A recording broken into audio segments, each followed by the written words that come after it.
आईने हिंदी के एक नए एपिसोड में आपका स्वागत है और इस वीडियो में हम बात करने वाले हैं SU-57 को लेकर आई अब तक के सबसे बड़ी रिपोर्ट के बारे में। हाल ही में हमने आपको SU-57 के बारे में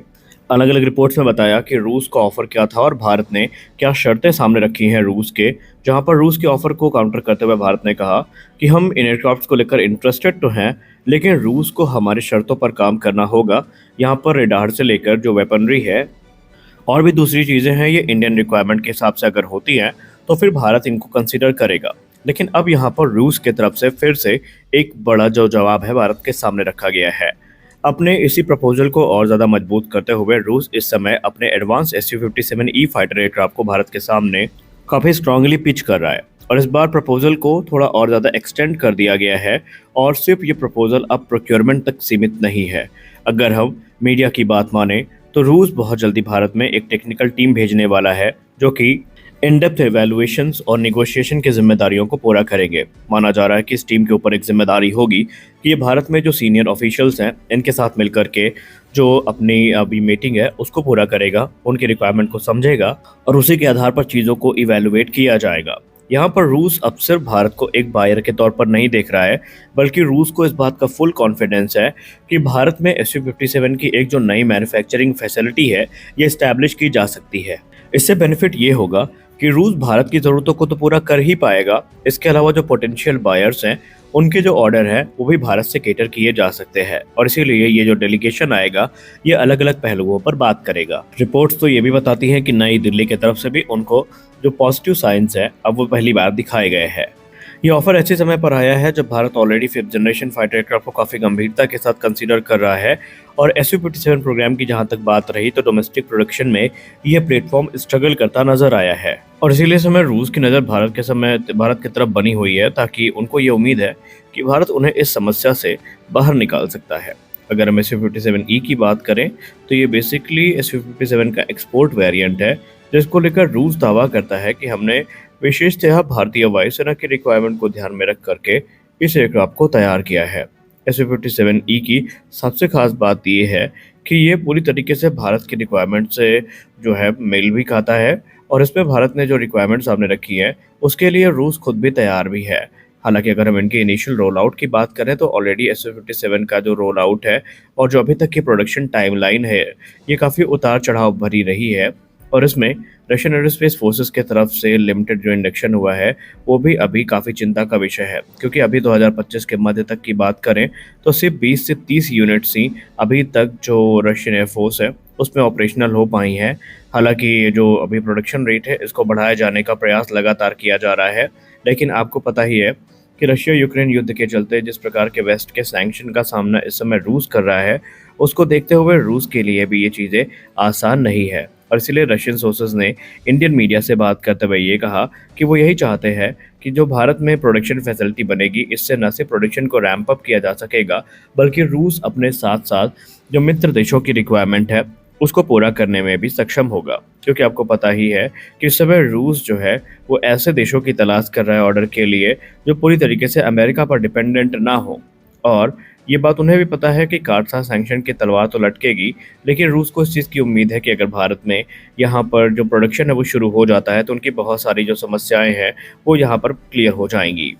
SU-57 को लेकर जो रिपोर्ट्स हैं उनमें गहराई हमें तब देखने को मिली जब एरो इंडिया 2025 की शुरुआत हुई। शुरुआत से हमें पता चल गया था कि रूस अब अपने इस प्लेटफॉर्म को लेकर के काफ़ी ज़्यादा गंभीर है, क्योंकि इसके पहले जब भी SU-57 फैलन की बात हुई थी तो सिर्फ ऑन पेपर हुई थी, ना तो इसके स्केल मॉडल को भारत कभी लाया गया था और ना ही कभी इसमें जो डिटेल में चर्चाएं थी वो कभी हुई थी। लेकिन जब ये SU-57 भारत में लैंड करता है तो उसके बाद से लोगों की उत्सुकता इसको लेकर बहुत ज़्यादा बढ़ जाती है और बताया जाता है कि फुल सोर्स कोड और टेक्नोलॉजी ट्रांसफ़र के साथ ये जो एयरक्राफ्ट है ये भारत के सामने पिच किया गया है। रोसबोरोन एक्सपोर्ट, जो कि रूस की स्टेट डिफेंस फर्म है जो कि एक्सपोर्ट एजेंसी के तौर पर भी काम करती है, उन्होंने यहाँ तक कह दिया कि भारत के लिए ना सिर्फ ये 20 से 30 रेडी टू फ्लाई कंडीशन में एयरक्राफ्ट को डिलीवर करने के लिए तैयार है, बल्कि हिंदुस्तान एरोनॉटिक्स लिमिटेड की जो नासिक फैसिलिटी है वहां पर इनका जॉइंट प्रोडक्शन करने के लिए भी पूरी तरीके से तैयार है, जहां पर SU-30 MKI फाइटर जेट्स को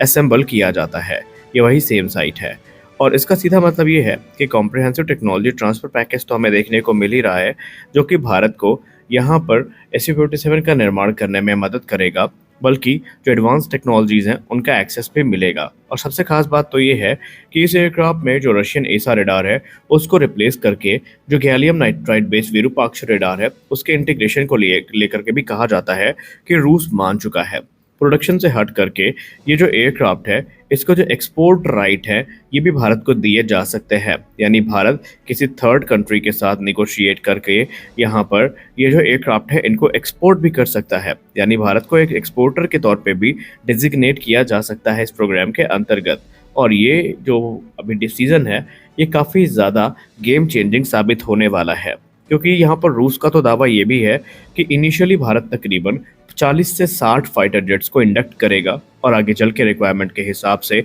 ये जो नंबर्स हैं ये और भी ज़्यादा बढ़ सकते हैं। और ये प्रोग्राम भी हमें ठीक उसी रास्ते में जाता नज़र आएगा फिर जिसमें हमें SU-30 MKI प्रोग्राम जाता नज़र आया था। हालांकि यहाँ पर रूस का सिर्फ जो अभी उद्देश्य है वो नासिक में इनका प्रोडक्शन नहीं है, बल्कि जो MRO फैसिलिटी है उसको भी इस्टेब्लिश करने को लेकर रूस भारत से बातचीत कर रहा है, ताकि जो SU-30 प्लेटफॉर्म है और SU-57 प्लेटफॉर्म है इनको लेकर ज़रूरी जो टेक सपोर्ट है वो भारत के थ्रू जो क्लाइंट है उनको उपलब्ध करवाया जा सके। तो कुल मिलाकर हम ये कह सकते हैं कि भारत इस समय ऐसी स्थिति में है जहाँ पर भारत एक बार अगर हाँ कर देता है तो रूस को कोई दिक्कत नहीं होगी अपने एडवांस 5th जनरेशन फाइटर्स को ऑफर करने में। और भारत की रिक्वायरमेंट को देखकर ये लगता भी है कि भारत को ये काम अब कर देना चाहिए। हमने हाल ही में देखा कि जो चाइना ने अपने विक्ट्री डे परेड को सेलिब्रेट किया था उसमें हमें चाइनीज़ जो एडवांस फाइटर जेट्स हैं जिसमें J-35 और जो J-20 हैं वो देखने को मिले थे। और क्लियर है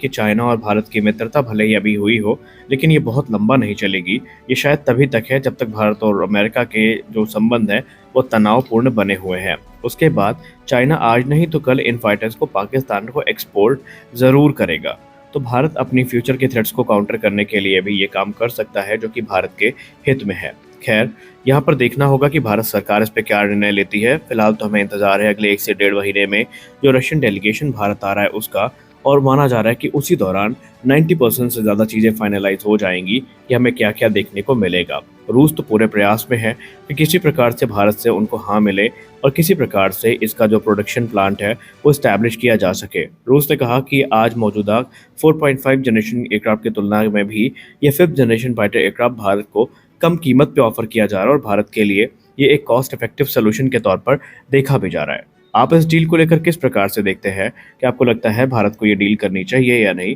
कमेंट सेक्शन में ज़रूर बताएं। तो आज के इस वीडियो में बस इतना ही। मिलते हैं अगले वीडियो में कुछ और अपडेट्स के साथ। तब तक के लिए जय हिंद।